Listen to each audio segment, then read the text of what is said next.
आप सुन रहे हैं स्टोरी विद अनवी।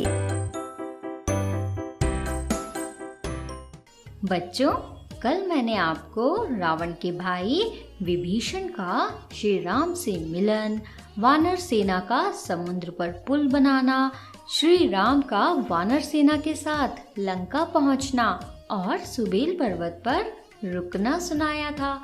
आज आपको युद्ध की शुरुआत और कुंभकर्ण के वध के बारे में सुनाऊंगी।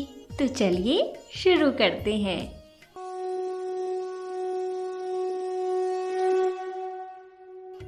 जब श्री राम लंका पहुंचकर सुबेल पर्वत पर रुकते हैं तो रावण को बहुत आश्चर्य होता है। रावण ने सपने में भी नहीं सोचा था कि समुद्र पर पुल बनाया जा सकता है।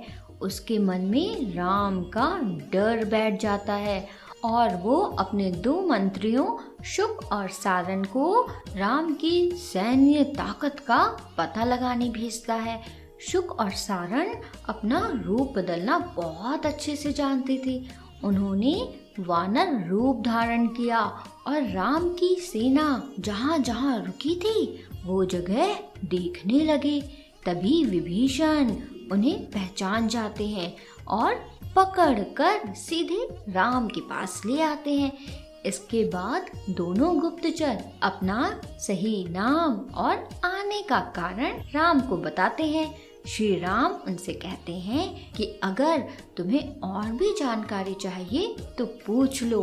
मैं कल से लंका पर बाणों की वर्षा कर दूंगा। ये बात रावण से जाकर कह देना। फिर प्रभु राम उन्हें छोड़ देते हैं। शुक और सारन श्री राम को प्रणाम करते हैं और लंका वापस लौट जाते हैं। इसके बाद दोनों रावण के सामने राम की खूब तारीफ करने लगते हैं। रावण उन्हें राम की सेना के प्रमुख वीर दिखाने को कहता है। तब दोनों रावण के साथ महल की सबसे ऊंची जगह पर जाते हैं और उसके बाद सारन सब कुछ बताना शुरू करता है। वो रावण से कहता है कि वो वीर जो बहुत तेज आवाज कर रहा है वो सुग्रीव का सेनापति नील है। वो टेढ़ी आंखें करके जम्हाई लेने वाला अंगद है। अंगद के पीछे नल है, इसी ने समुद्र पर पुल बनाया है। और रीछों के बीच में खड़ा बूढ़ा जावंत है। हनुमान को तो आप जानते ही हैं। हनुमान के साथ ही बैठे हुए राम हैं। वो धनुष विद्या में बहुत निपुण है। उनके साथ विभीषण बैठे हैं। राम ने उन्हें लंका का राजा बना दिया है। और राम और विभीषण के बीच सुग्रीव बैठे हुए हैं। सारन ने रावण को समझाया कि ऐसे शक्तिशाली वीरों को हराना आसान नहीं है, इसलिए सीता को लौटा देना चाहिए। शुक ने भी सारन की बात का समर्थन किया तो रावण उन पर बरस पड़ा। इसके बाद रावण अपने महल वापस चला जाता है और फिर वहां पर रावण की पत्नी मंदोदरी आती है और वो रावण को खूब समझाती है कि अभी भी युद्ध रोका जा सकता है। सीता को लौटाने में ही हम सब की भलाई है। रावण अपने जिद पर अड़ा रहता है और सेना को युद्ध के लिए तैयार होने का आदेश देता है। इधर श्री राम युद्ध की रणनीति बनाते हैं और सेना को 4 भागों में बांटते हैं। लंका की 4 दीवारों पर किस तरह आक्रमण करना है उसके बारे में बताते हैं। राम रात को ही सुबेल पर्वत पर चढ़कर लंका की सारी स्थिति को समझते हैं और सुबह होने पर लंका को चारों ओर से घेर लेते हैं। राम युद्ध से पहले शांति बनाने की कोशिश करते हैं और इसके लिए वो अंगद को लंका जाने का आदेश देते हैं। वो अंगद से कहते हैं कि रावण को समझाना कि सीता को वापस कर देने पर युद्ध टाला जा सकता है, नहीं तो युद्ध होगा। और फिर इसमें रावण के वंश का कोई भी नहीं बच पाएगा। राम की बात मानकर अंगद रावण की सभा में पहुंचते हैं और वो अपने बारे में बताते हुए कहते हैं कि आप मेरे पिता के मित्र थे। मैं इस नाते आपको समझाने आया हूँ। अंगद की बात सुनकर रावण अंगद को भड़काकर अपनी ओर करने की कोशिश करता है। उससे कहता है कि राम ने तुम्हारे पिता का वध किया है, तो तुम मेरी तरफ आ जाओ, तो मैं राम को मारकर तुम्हारे पिता के वध का बदला ले लूंगा। अंगद रावण की बातों में नहीं आते और वो रावण को बार बार समझाते हैं, लेकिन अंगद के बार बार समझाने पर रावण को गुस्सा आ जाता है और वो अंगद को मारने का आदेश दे देता है। जैसे ही रावण के सैनिक अंगद के पास आते हैं, अंगद उन सैनिकों को मारते हुए कूदकर महल से बाहर चले जाते हैं और फिर अंगद की शांति बनाने की कोशिश असफल होने पर राम लंका पर आक्रमण करने का आदेश देते हैं और इसके बाद वानर सेना चारों दीवारों पर आक्रमण कर देती है। लंका के उत्तरी द्वार पर बहुत तेज आक्रमण किया जाता है और इस ओर से सेना को सुग्रीव, जामवंत, विभीषण और खुद राम लक्ष्मण देख रहे होते हैं। वानर सेना को जवाब देने के लिए रावण द्वार खोलने का आदेश देता है। रावण की सेना जैसे ही बाहर निकलती है तो वानर उन पर पत्थरों और पेड़ों की बारिश कर देते हैं। वानर राक्षसों को पकड़ पकड़ कर मारने लगते हैं और राक्षस भी वानरों पर तलवार लेकर टूट पड़ते हैं और फिर दोनों तरफ कई सैनिक मारे जाते हैं। जब शाम होती है तब रावण की ओर से उसका बेटा मेघनाद वानर सेना पर भयंकर आक्रमण कर देता है, लेकिन अंगद मेघनाद का रथ गिरा देते हैं और मेघनाद का साथी भी मारा जाता है। रथ टूट जाने के बाद मेघनाद खुद को गायब कर लेता है और फिर छिपकर आक्रमण करने लगता है। उसके बाणों से वानर सेना मारी जाने लगती है और तभी मौका देखकर मेघनाद राम लक्ष्मण पर नाग बाण छोड़ देता है। बाण लगते ही राम और लक्ष्मण बेहोश होकर नीचे गिर जाते हैं। वानर सेना में हाहाकार मचने लगती है और फिर विजयी मेघनाद खुश होकर रावण के पास जाता है और उसको राम लक्ष्मण के मारे जाने की खबर सुनाता है। राम लक्ष्मण के बारे में सुनकर रावण खुश हो जाता है और खुश होकर मेघनाद को अपने गले लगा लेता है। इसके बाद रावण के आदेश से राक्षसनियां सीता को युद्ध वाली जगह ले जाती हैं। राम और लक्ष्मण को मृत समझकर माता सीता रोने लगती हैं। तभी त्रिजटा नाम की राक्षसी सीता को समझाती है कि राम और लक्ष्मण केवल बेहोश हुए हैं। त्रिजटा की बात माता सीता को सही लगती है और फिर वो विमान में बैठकर वापस अशोक वाटिका लौट आती हैं। राम लक्ष्मण की हालत देख सुग्रीव रो पड़ते हैं। तभी विभीषण सुग्रीव को धैर्य बंधाते हैं और उन्हें समझाते हैं। कुछ समय बाद राम सही हो जाते हैं, लेकिन बेहोश पड़े लक्ष्मण को देखकर वो दुखी हो जाते हैं। भाई की हालत से वो बहुत परेशान रहते हैं। वानरों में मेघनाद का इतना आतंक बैठ जाता है कि वो विभीषण को आता देखकर उसे मेघनाद समझ बैठते हैं।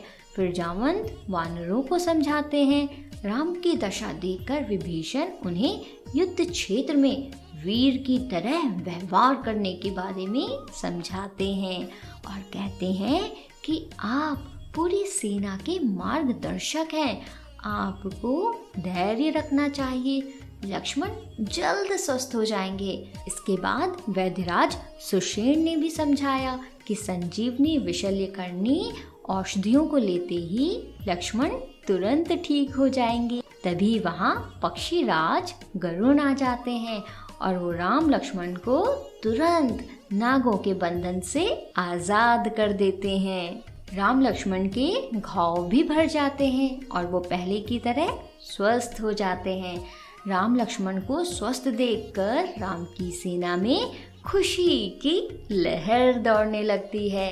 रावण को जब फिर से उनके स्वस्थ होने की खबर मिलती है तो वो दोबारा अपने वीरों को युद्ध करने के लिए भेजता है और फिर इस युद्ध में रावण के सभी लोग मारे जाते हैं।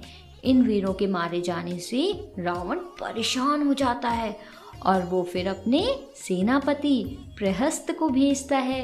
सेनापति प्रहस्त और नील में बहुत भयानक लड़ाई होती है और फिर नील प्रहस्त पर एक चट्टान फेंकते हैं और वो उसमें दबकर मर जाता है। सेनापति प्रहस्त के मारे जाने से रावण को बहुत चोट पहुंचती है और वो गुस्सा होकर खुद युद्ध करने चला आता है। उसके साथ मेघनाद, अतिकाय और नरांतक जैसे राक्षस योद्धा भी रहते हैं। रावण के क्रोध के आगे वानर सेना टिक ही नहीं पाती और सुग्रीव घायल होकर बेहोश हो जाते हैं। वानरों की ये दशा देख लक्ष्मण राम से युद्ध में जाने की इजाजत मांगते हैं। राम, हनुमान और बाकी बलशाली वानरों को लक्ष्मण के साथ जाने का आदेश देते हैं। रावण और हनुमान आमने सामने लड़ने लगते हैं। हनुमान के मुक्के की चोट से रावण कांप उठता है। तब रावण लक्ष्मण पर बाण चलाने लगता है। पहले तो लक्ष्मण घबरा जाते हैं लेकिन बहुत जल्द संभलते हैं और इस बार वो और तेजी से बाण रावण पर चलाने लगते हैं। रावण का शरीर बाण से बंध जाता है। रावण को लगता है कि अगर ऐसा ही रहा तो लक्ष्मण उसे मार डालेंगे। फिर रावण लक्ष्मण पर ब्रह्म शक्ति का इस्तेमाल करता है और फिर लक्ष्मण बेहोश होकर नीचे गिर जाते हैं। रावण उन्हें लंका ले जाने के लिए उठाने लगता है। तभी हनुमान तुरंत आते हैं और रावण को मारना शुरू करते हैं। हनुमान की मार से रावण बेहोश होकर नीचे गिर जाता है और हनुमान लक्ष्मण को जल्दी से उठाकर राम के पास ले जाते हैं। कुछ समय बाद लक्ष्मण को होश आता है और वो उठकर बैठ जाते हैं और इसके थोड़ी ही देर बाद रावण को भी होश आ जाता है और वो फिर से युद्ध करना शुरू कर देता है। श्री राम हनुमान के कंधे पर बैठकर रावण पर तीर चलाने लगते हैं जिससे रावण का रथ टूट जाता है और उसका मुकुट दूर जाकर गिर जाता है। बिना रथ और मुकुट के रावण पर श्री राम को दया आ जाती है और वो उसे छोड़ देते हैं। साथ ही रावण से ये भी कहते हैं कि कल नए रथ पर फिर से तैयार होकर युद्ध करने आना। रावण को अपनी ऐसी हालत पर बहुत शर्म आती है और वो दुखी होकर लंका वापस लौट जाता है। लंका पहुंचकर रावण चिंता में रहता है। वो बस अब किसी भी तरह राम से अपनी हार का बदला लेना चाहता था। सेनापति प्रहस्त के साथ साथ लंका के बहुत सारे महायोद्धा भी मारे जा चुके थे। राम ने उसे जिस तरह से अपमानित करके छोड़ा था उससे वो बहुत परेशान था। तभी उसे अपने छोटे भाई कुंभकर्ण की याद आई। उसे लगा महाबली कुंभकर्ण राम पर विजय पा लेगा। कुंभकर्ण का शरीर पर्वत के समान था। वो 6 महीने के बाद एक दिन के लिए ही जागता था, फिर खा पीकर दोबारा सो जाता था।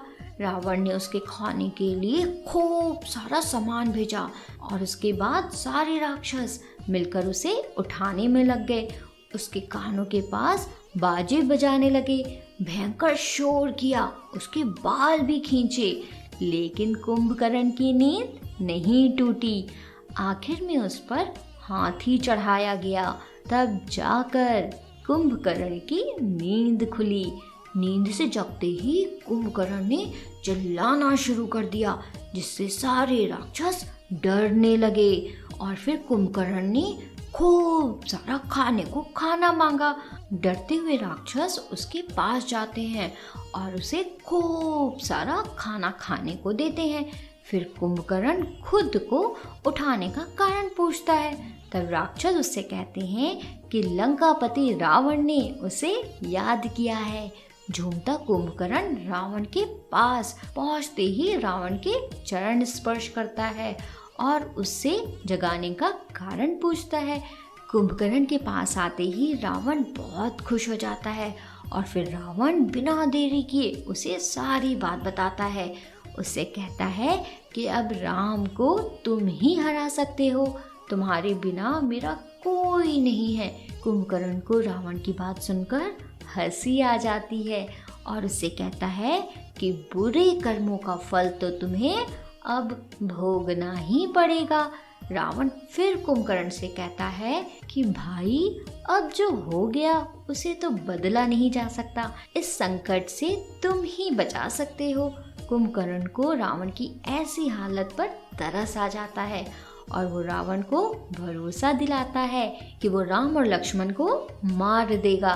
कुंभकर्ण की ये बात सुनकर रावण की चिंता दूर हो जाती है क्योंकि उसे कुंभकर्ण की वीरता पर भरोसा था।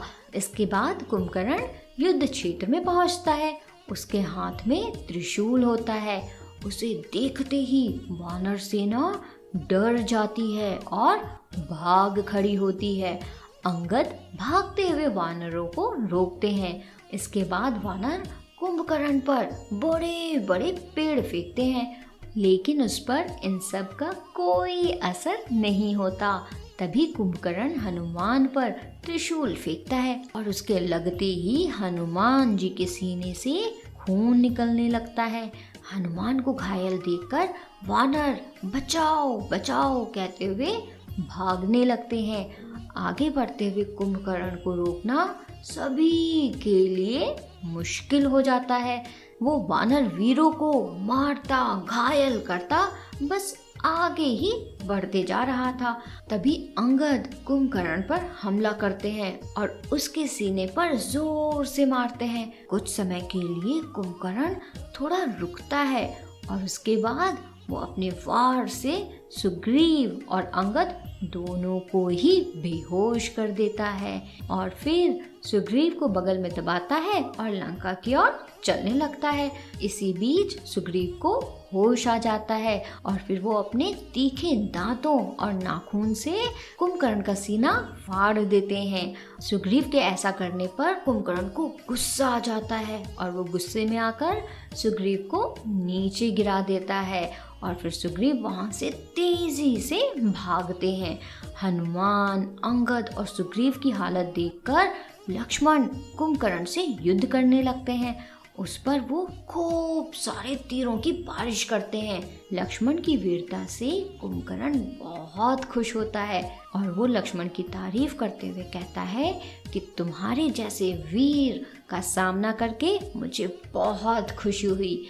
अब मैं तुमसे नहीं राम से लड़ना चाहता हूँ। मुझे बताओ राम कहाँ हैं? इधर राम युद्ध के लिए तैयार खड़े थे। लक्ष्मण कुंभकर्ण को उस दिशा में भेजते हैं और फिर राम और कुंभकर्ण के बीच बहुत भयानक युद्ध होने लगता है। राम कुंभकर्ण पर खूब सारे तीर चलाते हैं जिससे कुंभकर्ण का दाहिना हाथ कट जाता है और फिर दूसरे तीर से उसका बायां हाथ काट देते हैं। दोनों हाथ कट जाने पर कुंभकर्ण को गुस्सा आ जाता है और वो राम को खाने को दौड़ता है। तभी राम फिर से तीर चलाते हैं और उसके दोनों पैर काट देते हैं। पैर कटते ही कुंभकर्ण नीचे गिर जाता है और फिर राम एक और बार तीर चलाते हैं जिससे वो उसका सिर काट देते हैं और फिर इस तरह से श्री राम कुंभकर्ण का वध करते हैं और फिर कुंभकर्ण के प्राण निकल जाते हैं। कुंभकर्ण के खत्म होते ही चारों तरफ श्री राम के जय जयकार लगने लगते हैं। इसके बाद आगे क्या हुआ सुनाऊंगी कल। तब तक के लिए रखें अपना ख्याल। जय श्री राम। आप सुन रहे थे स्टोरी विद अनवी के साथ।